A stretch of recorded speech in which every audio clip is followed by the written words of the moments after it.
Bun găsit, prieteni! Suntem în cadrul unei ediții speciale la podcastul Obiectiv Euro-Atlantic. Alături de mine, ambasadorul Daniel Fried.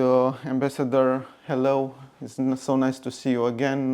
How are you? Thank you for being here. Well, it's good to be in Bucharest, and how I am is concerned, all the Romanians I've been talking to, and all the Europeans I've been talking to this past week. So this is the big question, Ambassador. Should we worry about Americans leaving Europe? Worry is not a solution. Take that worry and turn it into action, by which I mean that Europe needs to step up and do more for its own defense, do more for Ukraine, and on that basis, go to the Americans and say, look, you have been pushing Europe for decades to do more for its own defense, and we are now going to do it. But your part of the bargain is, if we do more, you continue to do what you're doing. That could work. The signs out of the Trump administration are mixed. I think they're mixed because there are disagreements within the administration, and Trump goes both ways. So worry is unproductive unless the worry drives action. And there Europe can do something. And I don't mean to complain. The French president and British prime minister will be in Washington this week. Yes. And I hope, and I have reason for that hope, that they will come with a conditional offer to do more for Ukraine's defense. The U.S. has called for European troops in Ukraine to help secure a ceasefire.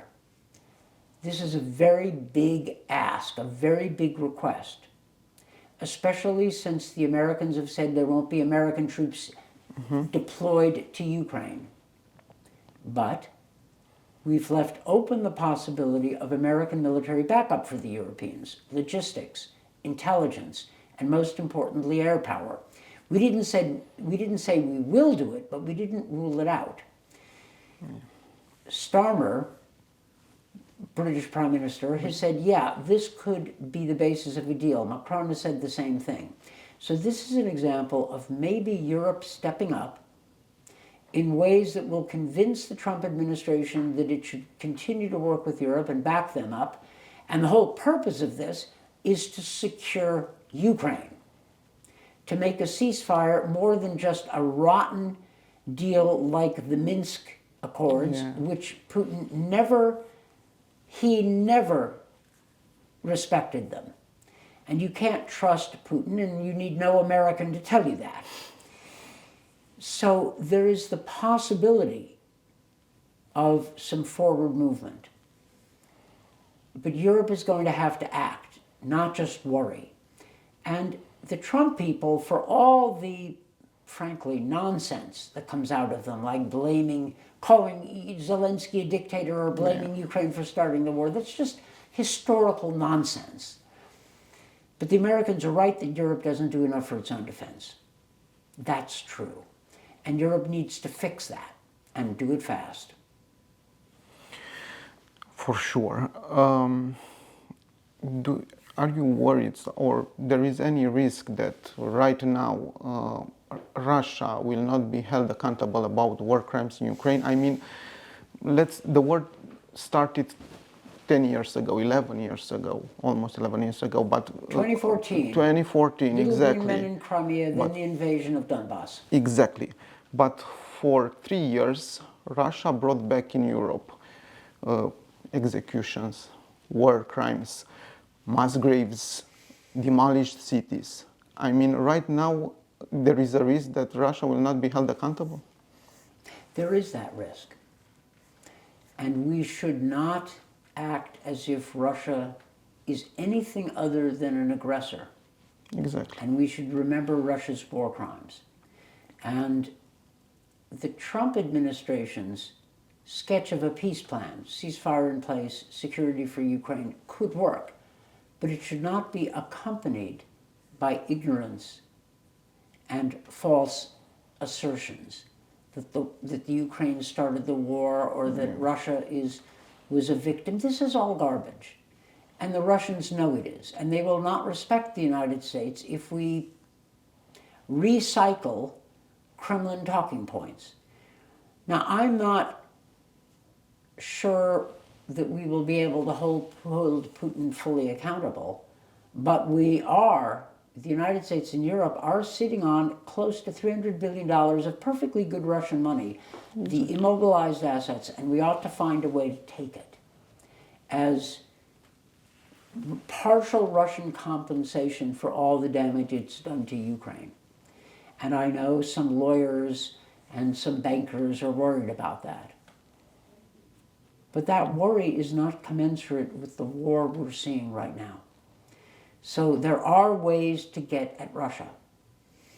Moreover, I don't think sanctions should be lifted completely on Russia. Some should remain, as long as Russia remains a threat.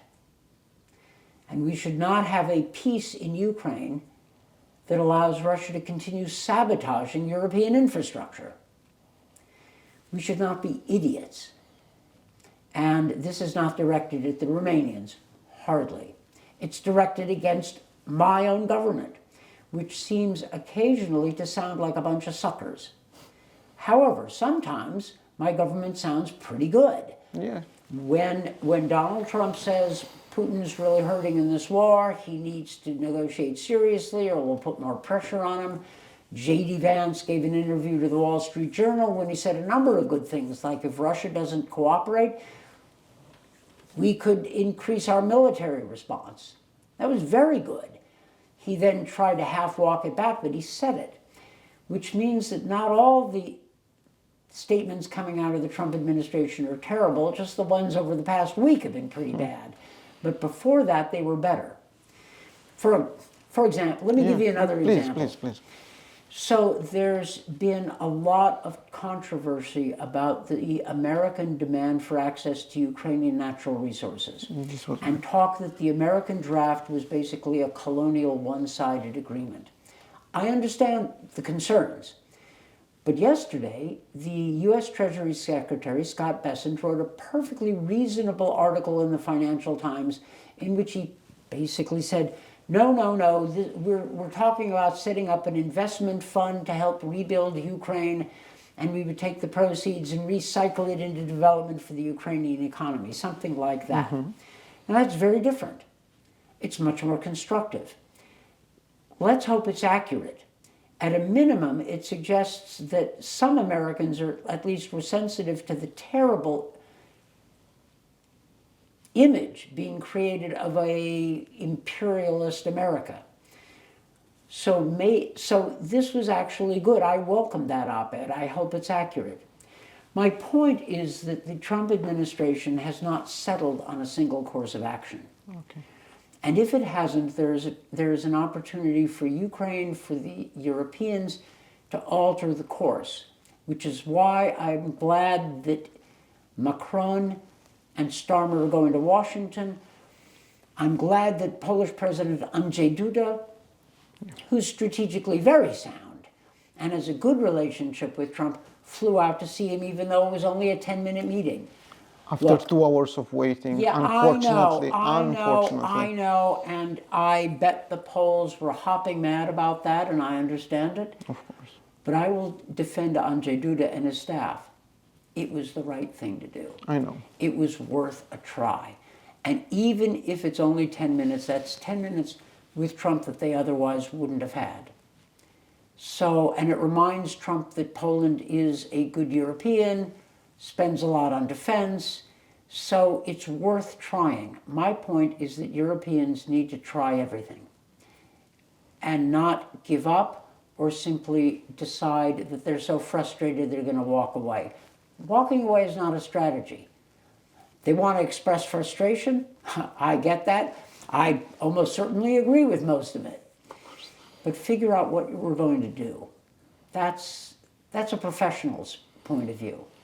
Speaking about security guarantees, do you think that mineral agreement between United States and Ukraine can work as a security guarantee? Because when Americans are investing in other country, I mean, it's a huge security. Well, Right. manner. Trump is not terribly sensitive to arguments about the rules-based world order or the free world. But he is sensitive to arguments about hard American interests. And if someone appeals to Donald Trump to support Ukraine because we have hard, identifiable interests, including mineral resources, Yes. that we'd rather have in our hands than let Putin get a hold of, if that's an argument that leads him to help defend Ukraine, I'll take it. It might not be my argument, but I don't care. I'll take the argument that works. Only it doesn't mean Ukraine should sign any deal. It shouldn't sign a terrible deal. Must be a win-win deal. That's what Bessent said yesterday. He said it could be a win-win deal. Now, I haven't seen the details. But at least he recognized in that op-ed in the Financial Times that it needs to look like it's win-win instead of beating up somebody. This is not an easy or pleasant task for any European. And I'm not going to defend the American administration, but I will say that all is not lost. It's difficult to deal with the Trump administration, but not impossible. And there are a number of decent, solid people inside of it. There may be some others. And then there are others in Trump world with whom I profoundly disagree and probably always will. But look for the opportunities, not the problems.